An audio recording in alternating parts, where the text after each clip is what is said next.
룻이 받은 은혜에 대해서 살펴보도록 하겠습니다. 지난주에 우리 맥주 감사절을 통하여서 참 룻에 관한 이야기를 잠깐 했었습니다. 하나님께서 룻으로 하여금 이삭을 죽게 하셨다. 그가 은혜를 받게 하셨다. 하나님께서는 이 맥주 감사주일에 모든 사람들이 다 하나님이 추수한 것을 얻도록 하셨다는 것입니다. 그래서 가난한 이 룻도 이삭을 주어서 풍족히 먹을 수 있도록 그렇게 하셨다는 것입니다. 사랑하는 성도 여러분, 이 룻이 누굽니까? 모압에 사는 이방 여인이었죠. 나오미의 그 며느리였습니다. 여러분, 나오미는 원래 그 베들레헴에서 살았습니다. 베들레헴에서 아주 유지였습니다. 그의 남편 엘기멜렉이 아주 베들레헴에서 아주 유지였는데, 이 베들레헴에 기근이 들어서 살기가 어려우니까 모든 것을 가지고 남편과 아들 둘을 데리고 모압으로 이민을 떠나게 된 것입니다. 그런데 하나님께서 그를 기뻐하시지 아니하셨어요. 그래도 하나님께서 주신 땅이 있는데, 그 기업이 있는데 그 땅을 버리고 이방 땅에 가서 산다는 것이 하나님 보시기에 좋지 않았습니다. 하나님이 그에게 고난을 주셨어요. 나오미가 그렇게 얘기를 하고 있습니다. 내가 풍족히 떠났는데 하나님이 나로 하여금 빈손으로 돌아오게 하셨다. 모압 땅에 가서 무슨 일이 있었습니까? 남편이 병들어 죽게 되었습니다. 근데 두 아들도 거기서 또 병들어 죽게 되었습니다. 사람이 다 죽어나가게 된 것이죠. 그래서 가문이 완전히 몰락하게 된 것입니다. 사랑하는 성도 여러분, 우리는 어려워도 힘들어도 하나님이 주신 그 땅에서 살아야 돼요. 하나님이 주신 그것을 먹고 살아야 돼요. 그런데 이들이 그 하나님이 주신 그 약속과 축복의 땅을 버리고 이방 땅을 갔을 때 그들은 큰 어려움을 당하게 되었다는 이야기입니다. 그런데 그들이 모압에서 살 때에 기쁜 소식을 들었어요.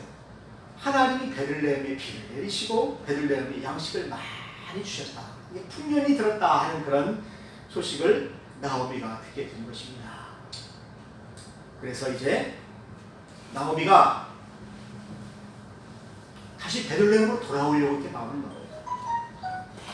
그런데 문제는 무엇이냐면은 며느리 둘이 있는데 며느리 두 명이 다 남편이 다 죽었잖아요. 그러니까 며느리한테 얘기를 합니다. 너희들은 이제 이곳에 나와서 남편을 찾으라. 재가를 하라는 것입니다. 그리고 나는 이제 베들레헴에 가서 살겠다라는 그런 얘기를 합니다.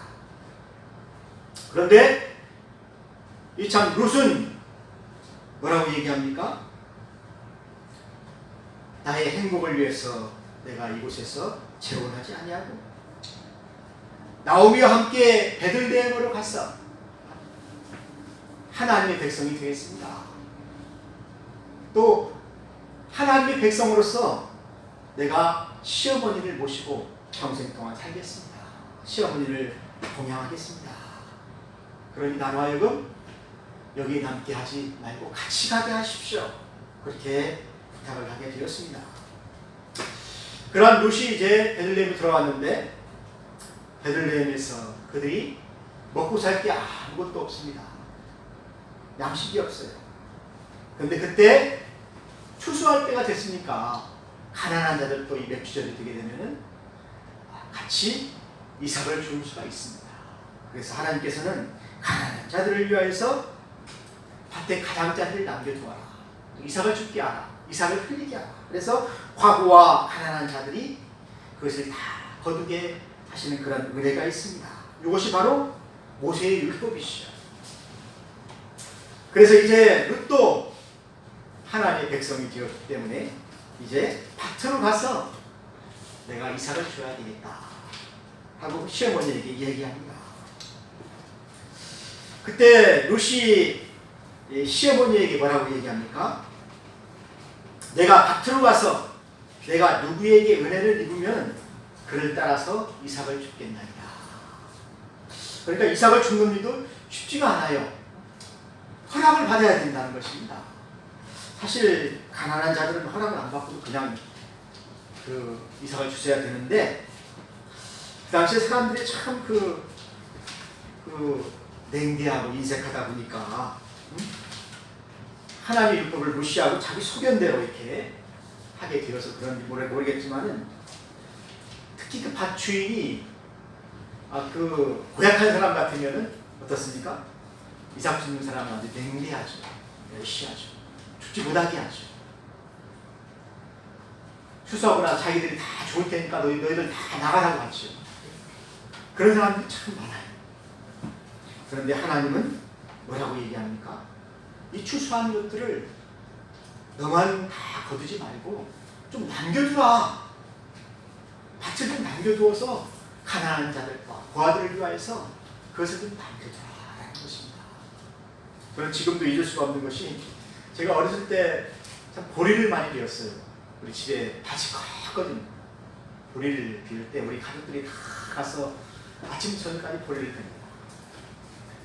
근데 꼭 저희 아버지가 그 뵐 때가 다 베고 나면 저녁 때가 되면은 모퉁이 한 100평 정도 되나 한 50평 정도 되나 그만큼 남겨두라고 그래요. 그 밭을 남겨두라고 그래요. 그리고 우리 동네에 가장 가난한 사람, 밭이 없는 사람이 있어요. 그 집에 가서 무엇을 베어가라. 그 당시에 저희 할머니가 천주교시대.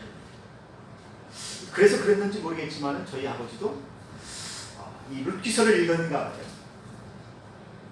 이 가난한 자들에게 이것을 남겨두라. 아니면 레위기를 읽었던지 출애굽기를 읽었던지, 아무튼 하나님의 말씀대로 이렇게 가난한 참 과부와 고아들을 위해서 그것을 남겨두게 하셨습니다. 근데 오늘 룻이 밭으로 가면서 내가 누구에게 은혜를 입었으면 좋겠다. 그렇게 나에게 자비를 베풀고 나에게 은혜를 베푸는 그런 사람, 그 주인을 만났으면 좋겠다. 그러면서 그 기도하면서 밭으로 이삭을 주우러 나가는 것입니다. 여러분, 이 기도라는 게 참 하나님이 우리에게 은혜를 주시는 통로예요. 처음에는 그랬겠죠. 밭을 나갔을 때 그런 주인도 만났겠지요. 응? 다른 데 가서 주스라고 이렇게 쫓아내기도 했겠죠. 왜냐하면 룻이 이방 여인이기 때문에 그렇습니다. 그래서 룻은 온갖 어려움과 이 냉대함을 받았을지도 모르겠어요. 그런데 어떻게 됩니까?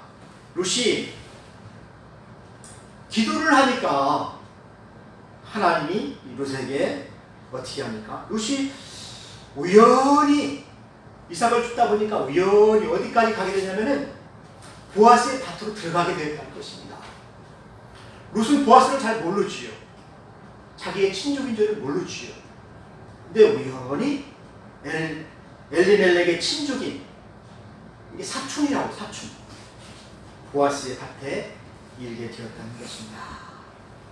사랑하는 성도 여러분, 우리가 어려울 때는 기도를 해야 돼요. 하나님 앞에 자비를 구해야 돼요. 내가 이렇게 힘들고 어려운데 하나님 저를 은혜를 있게 해주십시오. 나를 인도해 주십시오. 근데 룻이 그렇게 기도하는 마음으로 하나님께 기도하고 이렇게 가게 되니까 그가 우연히 어디로 인도하게 됐습니까? 보아스의 밭으로 이렇게 인도하게 되었다는 이야기입니다. 사랑하는 성도 여러분, 보아스는 어떤 사람입니까? 보아스는 자비와 긍휼을 베푸는 사람이에요.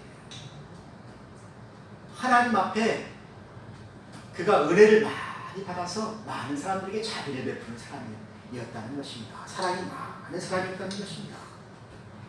그런 사람을 만나게 하셨다는 것입니다. 그리고 또 자기를 도와줄 수 있는 친족이었다는 것입니다. 여러분, 이것이 우연인 것 같지요? 사실은 하나님이 룻의 기도를 들으시고 그의 믿음대로 로 이렇게 보아스의 밭으로 이렇게 쫙 인도하신 거예요. 여러분 그런 경우가 참 많지요. 저도 어려운 일을 많이 당한 사람인데 어려운 일을 당할 때 하늘을 향해서 기도합니다. 하나님 제가 이렇게 주의 일을 하다가 참 너무 어렵습니다. 하나님 저를 좀 도와주십시오. 근데 예상하게 우연히 어떤 사람들을 만나요. 그 사람이 나를 돕는 거예요. 그런 일들이 허다합니다. 하나님의 일을 하다 보면 어려운 일을 만날 수 있잖아요. 또 우리가 믿음 생활 하다 보면 어려운 일을 만날 수가 있잖아요. 근데 우리는 하나님 앞에 기도할 때 하나님 나의 믿음을 보시고 나에게 긍휼을 베풀어 주신 것입니다. 그래서 보아스의 밭으로 가서 이삭을 줍는데 또 그곳 사람들이 뭐라고 하지를 않아요. 또 참 좋지요. 거기에 있는 사환이나 그 일꾼들이 막 이방 여인이라고 또 내쫓으면 곤란하잖아요. 근데 뭐라고 하지를 않아요. 거기서 참 단과 단 사이에서 이삭을 죽게 해둘라고 하니까 또 그렇게 이삭을 죽게 되었습니다. 또 더 이상한 것이 무엇이냐면 룻이 보아스의 밭으로 딱 들어갔는데 마침 그때 또 보아스가 밭으로 왔어요. 만약에 보아스가 안 왔으면 또 은혜 받기가 참 어렵잖아요. 근데 하나님의 시간은 정확합니다. 룻이 보아스의 밭으로 딱 들어간 그 순간에 하나님은 또 보아스를 그곳에 보내셔가지고 룻과 보아스가 눈이 딱 마주치게 하신다는 것입니다. 하나님 그렇게 하신다. 그래서 그때 마침 보아스가 자기 밭으로 와서 일꾼들에게 인사를 하는데 일꾼들에게 뭐라고 합니까? 너에게 평안이 있을지어다. 하나님의 축복이 있을지어다. 참 보아스는 참 은혜 베풀기를 참 좋아하는 사람이에요. 그래서 이 보아스가 이삭을 줍는 그 룻을 딱 보게 된 것입니다. 룻을 딱 봤는데 이 룻이 참 단정히 입었어요. 참 그 룻은 어떻게 보면은 그 가난한 과부지만은 이 사람이 그 엘리멜렉 가문의 며느리잖아요. 그러니까 아주 그 당시에는 유력한 사람이었습니다. 유력한 사람이었어요. 이 사람이 그 모압에 가가지고 혹사 망해서 그렇지 이 참 룻은 유복한 가정에 반면으로 이렇게 들어가는 며느리로 들어가는 거예요. 그러니까 룻이 어떻습니까? 교육을 잘 받았어요. 그리고 그가 덕성이 있어요. 또 말하는 것도 그렇고 예의도 그렇고 가난한 사람 같지가 않잖아요. 또 그가 또 옷을 단정히 입었잖아요. 몸가짐을 잘 하잖아요. 그러니까 보아스의 눈에 띄인 거예요. 다른 가난한 뭐 소녀나 소년들은 뭐 대충 입고 그냥 이삭을 주었지만 이 룻은 아주 몸가짐이 다정하고 예의 바르고 또 말도 아주 공손하게 하잖아요. 그러니까 룻이 보아스에게 엎드려서 뭐라고 얘기합니까? 땅에 엎드려서 절하면서 나는 이방 여인이거를 당신이 어찌하여 내게 은혜를 이렇게 베푸시며 나를 돌보시나이까. 그럼 13절에 뭐라고 합니까? 내 주여 내가 당신 앞에서 은총 얻기를 원하나이다. 말을 참 공손하게 잘하잖아요. 그러니까 보아스가 더 그에게 은혜 베풀고 싶은 마음이 생긴 것입니다. 여러분 말 한마디로 천냥빚을 갚은 사람도 있잖아요. 여러분 참 말을 통하여서 좀 사람들이 은혜를 받게 되는 거예요. 말을 잘못해가지고 참 죽는 사람도 많지요. 요즘 그 서울시장이 죽고 막 말 한마디 잘못해가지고 죽잖아요. 그런데 오늘 룻은 그 보아스에게 이렇게 말을 잘해서 보아스의 밭에서 은혜를 받게 되는데 여러분 어떤 은혜를 받았습니까? 보아스가 그를 환대하였다는 것입니다. 그를 불쌍히 여겼다는 것입니다. 그리고 사실 보아스는 이 룻에 대한 이야기를 다 들었어요. 왜냐하면 룻이 나오미의 시어머니를 모시고 이렇게 베들레헴으로 왔을 때 베들레헴에 있는 모든 사람들이 와서 나오미를 영접했거든요. 왜 그러냐면 이 나오미의 남편 엘리멜렉은 그 당시 아주 유지였었습니다. 그 베들레헴 성이 아주 큰 유지였다니까요. 그러니까 이 사람이 쫓다 망하고 돌아오는 그 순간까지도 사람들은 그 사람을 기억하고 있는 거예요. 그런데 그때 무슨 소식이 들렸습니까? 모압 여인 룻이 시어머니를 봉양하기 위하여서 모시기 위하여서 그를 모시고 모압 땅에서 이 참 베들레헴으로 살아왔다. 그리고 남편도 죽고 다 죽었는데 아무런 소망이 없는데 시어머니를 사랑하고 이 가문을 위하여서 아무 소망이 없는 이 가문을 위하여서 그가 다시 돌아왔다. 그 소식이 온 성읍에 참 들리게 되었다는 것입니다. 그래서 보아스도 그 소식을 들었어요. 그래서 보아스가 룻에게 얘기합니다. 내가 참 시어머니를 모시고 이렇게 온 모든 이야기를 내가 다 알고 있다. 그러니까 이제 너는 하나님 앞에 은혜를 받으라 라고 그러죠. 보세요. 12절에 뭐라고 합니까? 여호와께서 내가 행한 일에 보답하기를 원한다. 그리고 이스라엘의 하나님 여호와께서 그의 날개 아래 보호받으러 온 내게 온전한 상 주시기를 원한다. 하나님의 날개 아래 네가 피하러 왔는데 하나님이 너에게 참 피할 길을 주시기를 원한다. 은혜 받기를 원한다. 그리고 네가 행한 그 효성에 하나님이 보답하기를 원한다. 그런 축복을 말씀을 주신 것이죠. 사랑하는 성도 여러분, 우리는 하나님 앞에 보호받기를 원하는 그런 마음만 있어도, 그런 믿음만 있어도 하나님 그의 그늘 아래, 그 날개 아래 우리를 보호해 주시는 분이시 바로 우리 하나님이십니다. 그래서 하나님이 보아스를 만나서 룻이 은혜를 받게 하는데, 보세요. 보아스가 뭐라고 합니까? 이 소년들에게 얘기합니다. 참 추수를 하는 그 소년들에게 얘기를 해서 너희들이 추수할 때 좀씩 남겨두라. 단을 떼어서 좀 흘려줘라. 그래서 룻이 보리 이삭을 좀 많이 죽게 해줘라는 것입니다. 이것이 바로 긍휼이라는, 이것이 바로 사랑이라는 거예요. 이것이 바로 마음이잖아요. 도와주고자 하는 마음. 그리고 또 룻에게 뭐라고 합니까? 너는 목이 마르면은 소년들이 떠온 그 물을 마시면서, 참 너무 힘들면은 쉬어가면서 이삭을 줘라. 물도 마시고 또 배가 고프면은 또 양식을 좀 먹으면서 그렇게 하라. 그러면서 점심시간 때 룻을 부릅니다. 대부분 보게 되면 일꾼들하고 같이 먹잖아요. 이삭 죽는 사람은 집에 가서 밥을 먹어야죠. 네? 점심을 줄 양식이 없어요. 그런데 보아스가 룻을 불렀어요. 룻을 불러가지고 물로 마시게 하고 좀 보리 그 떡을 갖다가 추에 찍었어. 먹으라고. 그 당시에는 또 보리를 갖다가 쪄서 이렇게 초에 찍어서 먹었다는 것입니다. 왜냐하면 이 초가 피로를 많이 풀어주잖아요. 식초가. 그래서 더위에 지친 많은 사람들이 이 초에 찍어 먹게 되면은 피로가 풀린다는 것입니다. 그래서 룻에게 이러한 그 안식을 주게 된 거예요.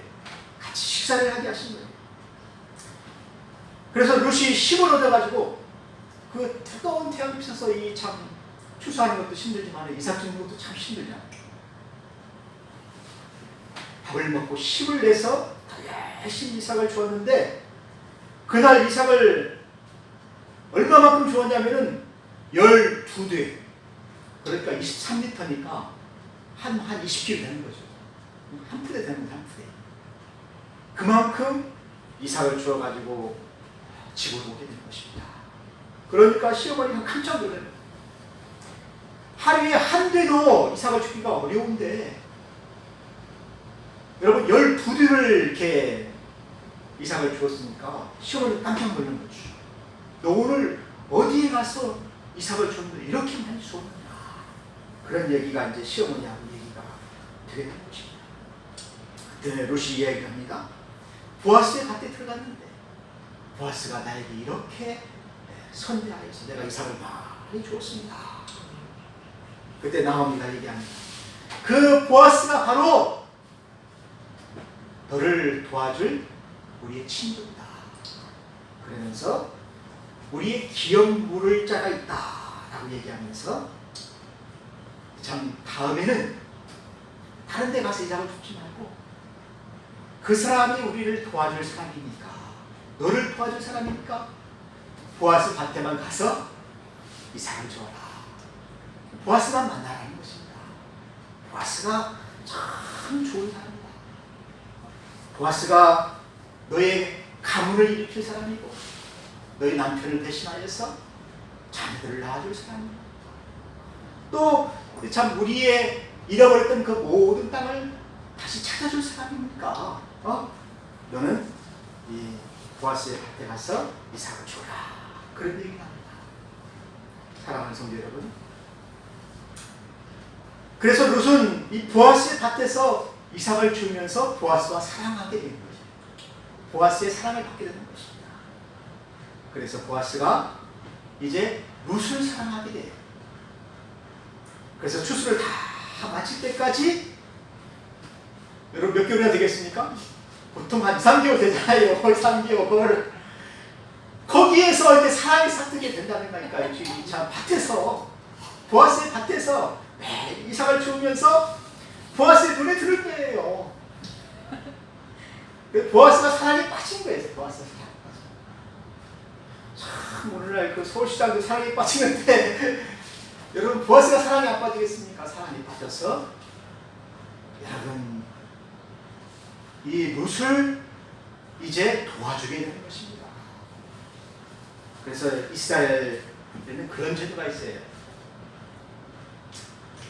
그의 가문에 자녀가 없게 되면은 그의 가장 친한 형제 아니면 친족들 중에서 한 사람이 와서 그의 가문을 세워주기 위하여서 자녀를 낳아주고 또 그의 모든 빚진 것들을 다 갚아주고 또 그런 제도가 있습니다. 그것이 바로 고엘 제도입니다.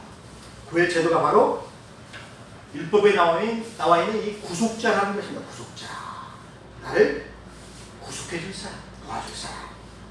그래서 가난한 형제가 빚 때문에 종으로 팔리게 됐을 때 그 빚을 갚아주기도 하고, 토지를 잃었을 때 그 토지를 다시 사주기도 하고, 또 죄를 지었을 때 죄값을 다 갚아주기도 하고, 또 자식이 없을 때는 자식을 낳아서 그 가문을 다시 이렇게 세워주기도 하는 그 제도가 바로 이스라엘의 구속자의 제도입니다. 사랑하는 성도 여러분, 그러한 은혜를 받은 것이 바로 룻이었다는 것입니다. 이방 여인 룻이 나중에는 보아스하고 결혼을 해가지고 낳은 아들이 누굽니까? 오벳을 낳고, 오벳은 이새를 낳고, 이새는 다윗왕을 낳았잖아요. 그래서 메시아의 그 가문이 되었지 않습니까? 다윗의 혈통을 통하여서 하나님 메시아를 보냈기 때문에. 그래서 참 예수님의 그 할머니가 바로 룻이 되었다는 거예요. 큰 은혜를 받게 된 것입니다. 저는 오늘 말씀을 들으면서 읽으면서 참 보아스가 어떻게 보면은 예수님의 모습을 하고 있습니다. 우리에게 은혜를 베푸시는 사람, 우리를 구속해주는 사람. 그래서 이 예수님은 참 보아스의 어떤 그 은혜를 가지고 우리에게 은혜를 베푸는 거예요. 또 룻이 어떻게 해서 그러한 그 보아스를 만나게 되었습니까? 그는 하나님 앞에 은혜 받기를 원했어요. 하나님의 백성이 되기를 원했어요. 모압에서 우상을 섬기는 것보다도, 그래서 참 지옥에 가는 것보다도, 이 룻은 내가 하나님의 백성으로서 은혜 받고 하나님의 백성이 되기를 원합니다. 그리고 하나님이 나를 인도하여서 이런 보아스와 같은 사람을 만나서 내가 다시 이 가문을 일으켜 세우기를 원합니다. 그래서 은혜 받기를 원하니까 참 그가 어떻게 됐습니까? 우연히 보아스 밭에 들어가서 보아스를 만나게 되잖아요. 하나님은 기도하는 사람, 은혜 받기를 원하는 사람, 그 사람을 찾아요. 그에게 은혜를 베풀어 주시고 그가 이방 여인일지라도 그로 하여금 하나님의 백성이 되게 하셨다는 그러한 이야기입니다. 그래서 유대인들은 참 맥추절이 되게 되면 항상 이 룻기를 읽어요. 룻기를 읽으면서 너희들이 이렇게 자비를 베풀어야 된다. 룻처럼 정말 하나님의 백성이 되게 해달라고 기도하고, 또 부모를 잘 모시게 해달라고 기도하고, 또 가문을 위하여서 자식을 많이 낳을 수 있도록 기도하고. 그래서 유대인들은 이 룻기를 읽으면서 하나님 앞에 참 자비를 베푸는 사람, 복을 받는 사람, 은혜를 얻는 사람, 그런 사람이 되기를 원했다는 이야기입니다. 여러분에게도 이러한 축복이 있기를 주의 이름으로 축원합니다. 다 같이 기도하겠습니다. 하나님 아버지 감사합니다. 참 착한 룻에게 보아스를 만나서 은혜를 받게 하신 하나님께서 오늘날 우리에게도 참 예수님의 마음, 은혜를 얻게 하여 주신 것을 감사합니다. 우리가 이 은혜로 말미암아 감사하게 하여 주시옵소서. 예수님의 이름으로 기도하였습니다. 아멘.